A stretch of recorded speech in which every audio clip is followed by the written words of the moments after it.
Distinguished gentleman from Texas, Mr. Green. Thank you, Mr. Chairman, and the ranking member as well, and witnesses also. Let's move to Dr. Holtz-Egan.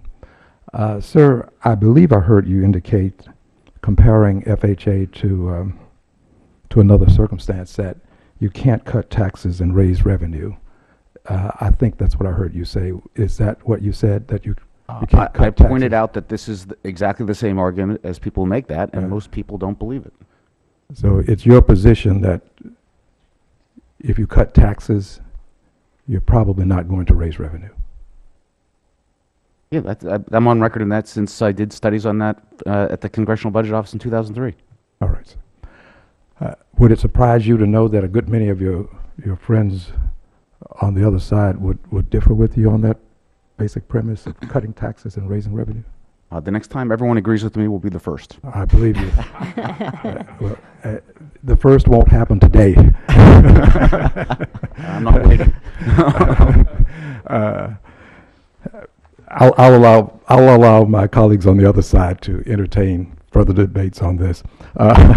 Let's move on to Ms. Gordon. Ms. Gordon, you mentioned the HAWK program, and you wanted to give some examples of things that we can do to strengthen FHA, and you mentioned HAWK. You also, in your testimony, give an indication that there was a part of this that was not properly implemented.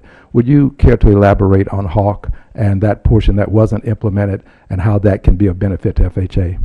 So HAWK stands for Homeowners Armed with Knowledge. I had nothing to do with naming it. And this was a program that would have helped support getting more housing counseling, possibly both pre-purchase and post-purchase. The studies that have been done out there, and we now have some very good studies, demonstrate both for pre-purchase counseling and for counseling after a homeowner is in trouble, the counseling can significantly increase the chance of success of the homeowner. It remains a mystery to me why the entire mortgage industry is not focused like a laser on trying to get housing counseling to every person who is going to buy a house. This is an incredibly complex transaction that is more money than most consumers will ever spend on anything else in their lifetime, and we expect them to just go out in the marketplace to do this themselves. That just doesn't make any sense when for really just, a very small amount of money, we could significantly increase the success rates of mortgages and, do a better job of working with servicers when mortgages get into trouble for some reason, due to a life event. So it is very unclear to me why this program never got implemented, but Congress in the spending bill just,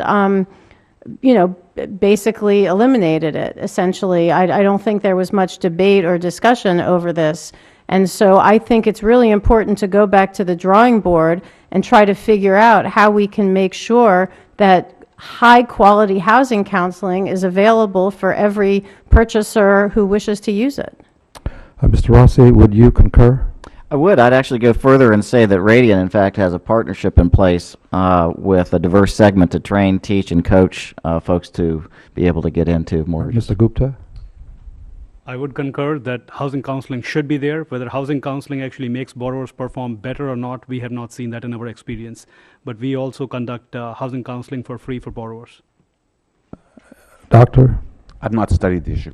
Okay. Would you care to respond to the indication that their empirical evidence is not there? Well, so there has been for a long time there hadn't been a lot of studies of pre-purchase counseling because a lot of the studies that happened post-crisis when most of the activity was in the loan modification space. But there has been a study, it's cited in my testimony, that does indicate pre-purchase counseling does improve outcomes. And I think the best kind of counseling at all is not just pre-purchase counseling, but is counseling that continues to be available after the person is already in the home.